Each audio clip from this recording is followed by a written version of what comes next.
Hi price Lord எல்லாருக்கும் வணக்கம். எல்லாரும் எப்படி இருக்கீங்க? நல்லா இருக்கீங்களா? இந்த நாளில உங்களெல்லாம் சந்திக்கிறதுல ரொம்ப சந்தோஷம். இந்த நாள் கதை என்னன்னு பார்த்தீங்கன்னா, கதை இல்லைங்க. சில காரியங்கள வச்சு தான் சொல்லலாம் அப்படின்னு இருக்கேன். சில பேர் பார்த்தீங்கன்னா, நடித்தே வாழ்வாங்க. அவங்களுக்கு தான் வாழ்வு இந்த காலத்துல அப்படின்னு கூட சொல்லலாம். ஏன்னா, அவங்க நடிச்சு வாழ்ந்து பழகியாச்சு. என்னெல்லாம் பார்த்தீங்கன்னா, நடிக்கலாம் தெரியாது. ஸ்ட்ரெய்ட் ஃபார்வர்ட் எதனாலும் சொல்லிருவேன். உண்மையே சொல்லிருவேன். அது நெறைய பேருக்கு பிடிக்காது.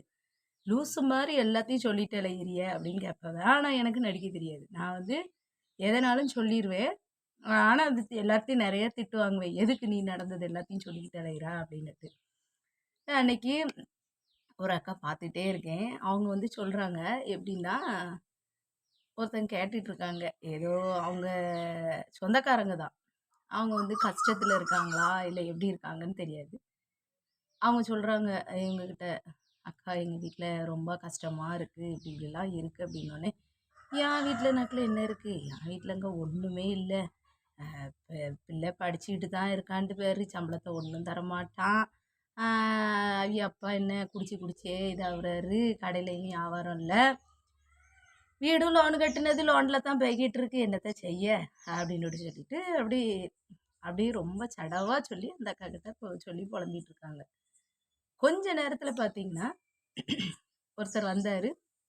அவரு நல்லா ரிச்சா இருந்துச்சு. அவங்க ஹஸ்பண்டா யாருன்னு தெரியல. கார்ல வந்தாரு. அழகா ஏத்திட்டு போயிட்டாரு. அதையும் நான் பார்த்துட்டு தான் இருந்தேன்.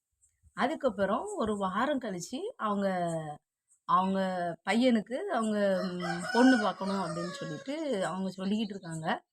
எப்படின்னா, பையன் என்ன பண்றான் அப்படின்னா, பையன் நல்ல வேலையில இருக்கான். 1,50,000 சம்பளம் வாங்குறான். வெளிநாட்டுல இருக்கான். நல்ல காசு வீடு இப்போ வந்து கட்டுனான். அது எல்லாமே அவன் சொந்த உழைப்புல தான் கட்டுனான். எந்த லோனு கீனு கிடையாது. எல்லாம் நல்லா இருக்கு. ஆ வேற என்ன வேற என்ன? அவன் வந்தான்னா, அவன் பாடு அவன் பொண்டாட்டி வெளிநாட்டுக்கு கூட்டு போனாலும் போயிருவான். இல்ல அவனுக்கு என்ன வருமானம் நல்லா வருது. நல்லா எங்களுக்கு எந்த கவலையும் இல்ல. எங்க வீட்டுக்காரரு கடை வச்சிருக்காரு. அதிலேயே நாங்க சாப்பிட்டுக்கிடுவோம். அவன் மருமகன் வந்தா நல்லா ராஜாத்தி மாரி இருக்கலாம் அப்படின்னு சொல்றாங்க. இப்போ நம்ம இது உண்மையா? அது உண்மையா? எப்படி எடுத்துக்கலாம்? எது நடிச்சு வாழ்றாங்களா? இல்ல உண்மை பேசுறாங்களா? கடவுள் தான் தெரியும். நம்மளுக்கு தெரியாது. இருந்தானாலும் சில பேர் அப்படிதான். நடிச்சே வாழ்வாங்க. நடிச்சுன்னா எப்படின்னா, ஏதாவது ஒரு கல்யாணத்துக்கு போணும் அப்படின்னா கூட, ஒரு அக்கா எனக்கு தெரிஞ்சு எப்படின்னா, அவங்க ஹஸ்பண்ட்கிட்ட ரொம்ப சண்டை. இது மாரி பெரிய வீட்டு கல்யாணத்துக்கு போணும். எனக்கு நகை வேணும், வேணும், வேணும்னு அவரு சொன்னாரு. பாவம் அவரே கூலி வேலை பார்க்காரு. எம்மா நகைலாம் வாங்க முடியாது. இல்ல எனக்கு கவரிங் ஏதாவது வாங்கி தாங்க. எம்மா கவரிங் போட்டுட்டு போய் தான் கல்யாணத்துக்கு போணுமா? அப்படிலாம் ஒண்ணும் இல்ல. தூக்கு போட்டு செத்து போயிட்டு. 2 பச்சை பிள்ளைகளும் தூக்கு போட்டே செத்து போயிட்டு. அதெல்லாம் என்ன எப்படி எந்த இடத்துல ஏத்துக்கிடாதுன்னு தெரியல. ஏன்னா, காலங்கள் அப்படிதான் போய்க்கிட்டு இருக்கு. எத சொன்னானாலும் தப்பு அப்படிங்கிற மாரி. எல்லாம் அள்ளி போட்டுட்டு போயிரணும். நகைய அள்ளி போட்டுட்டு போனா தான் மதிப்பு அப்படிங்கிற மாரி. சிலவங்க கடன வாங்கி சென்னையிலலாம் நான் இருக்கும்போது பார்த்தீங்கன்னா, ஒரு வீட்ல பக்கத்து வீட்ல ஒரு அக்கா அந்த யாருக்காவது அவங்க ரிலேஷன்ல கல்யாணம் வந்துச்சு, இல்ல பால் காய்ப்பு வந்துச்சுன்னா, உடனே மகளிர் அந்த குழு, இந்த குழுன்னு கடன் எடுப்பவ 20, 30,000, 40,000னாலும் சரி, டாம் டீம்னு சொல்லி நல்லா செலவு பண்ணிட்டு, ஆ டாம் டீம்னு செலவு பண்ணுவவ. அதுக்கப்புறம் ஒண்ணும் இல்ல, ஒண்ணும் இல்லன்னு அந்த கல்யாண வீட்டுக்கு போயிட்டு வந்ததுலேருந்து, இல்ல ஃபங்ஷன் போயிட்டு வந்ததுலேருந்து சண்டையா தான் இருக்கும் வீட்ல. ஐய்யய்யோ! கடன வாங்கிட்டாருன்னு சொல்லி அவரு கிடந்து கத்த, இவிய கிடந்து கத்த. இதெல்லாம் தேவையில்லாத விஷயம். அப்படித்தானே? நம்மட்ட இருக்கா நம்ம செலவழிக்கணும். இல்லையா நம்ம அத ஏத்துக்கவே கிடையாது. இப்பவுமே எங்க அக்கா பசங்க 2 கல்யாணம் நடந்தது உங்களுக்கு எல்லாம் தெரியும். என் பையன் சின்னவன் சொன்னான், "மாப்பிள மாரியே எனக்கு கோட்டு வேணும். இல்லன்னா நான் கல்யாணத்துக்கு வரமாட்டேன்" அப்படின்னான். ஒரே வார்த்தை. ஒரு டிக்கெட் கேன்சல் அப்படின்ட்டேன் நான். இது எதுக்கு சொல்ல வரேன்னா, நம்ம சின்னதுல இருந்தே நம்மளும் சொல்லி வளர்க்கணும். நம்மளும் இருக்கா இல்லையா சிலவங்க இப்படிதான்.